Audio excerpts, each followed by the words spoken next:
The coalition appears poised to announce details of its nuclear energy policy, including where it would build the reactors, after calling a snap party room meeting this morning. It's previously flagged building up to 7 nuclear reactors around the nation, using the sites of ageing and retired coal-fired power plants. Opposition leader Peter Dutton has been under increasing pressure to announce details, especially after confirming he will not reveal a carbon emissions target before the next election. It could be a very significant day indeed in Canberra. Let's go straight to our political reporter, Nicole Hegarty. Nicole, good morning. So far, what do we know?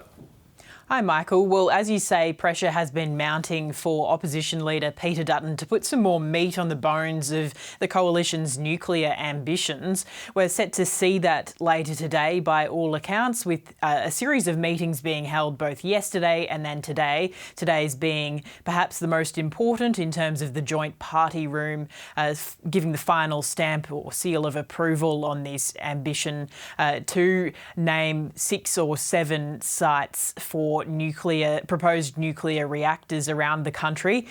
We are waiting for that meeting to take place at 8:30 and likely to hear quite quickly after that what the policy is, as well as we're expecting to hear some further comments from Peter Dutton later today. In terms of this meeting, this meeting was only scheduled last night, which gives you a bit of a picture of how quickly things are developing here, despite some long delays in terms of announcing this detail, which was previously promised as early as March. As you say, things are likely to move pretty quickly this morning, Nicole. So what's the response likely to be? Yeah, that's right. So we've already heard earlier last month from the CSIRO about the projected time lag in terms of actually standing up one of these facilities. They've put it at 15 to 20 years and at a cost of $8.5 billion.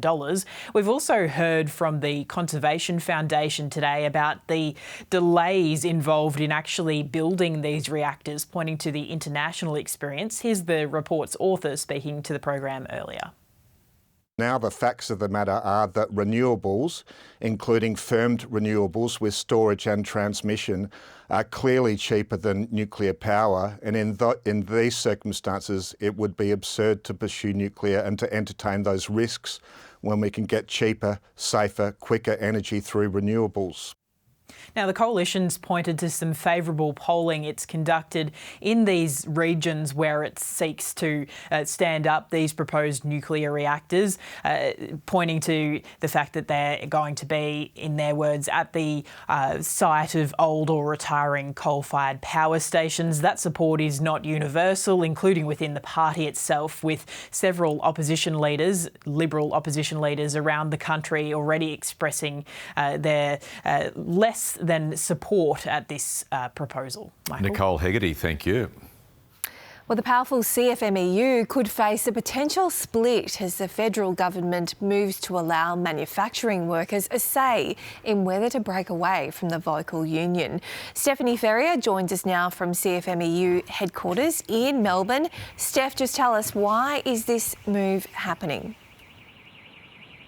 Good morning, Bridget. Yes, Workplace Relations Minister Tony Burke says that the current situation within the CFMEU is dysfunctional and it cannot continue. He says that the federal government is going to introduce this bill to allow members from the manufacturing division to decide on their future within the union. And this follows concerns and demands made by Independent Senator Jackie Lambie earlier this year, calling on the federal government and the Greens to be able to support people, particularly women within the union, because a lot of the manufacturing sector, of course, is highly feminised workforce, things like textiles. Tony Burke says that it's not hard to see why they would not want to remain within the main CFMEU. She says that it's really important that some of those female members of the CFMEU are allowed to demerge over concerns about attitudes towards women. And we've already seen this happen in the past in terms of a demerger. For example, the mining division split from the CFMEU some years ago. Now, this is likely to add increasing tension between the federal government and some of the members of the CFMEU's top brass, including the Victorian Secretary here, John Setka. Now, he, of course, was kicked out of the Labor Party by the Prime Minister Anthony Albanese a couple of years ago. He says that he wasn't forced to quit. He actually resigned over the fact that he said that he could not stand by and watch Anthony Albanese trash the traditional values of the Labor Party and the union movement.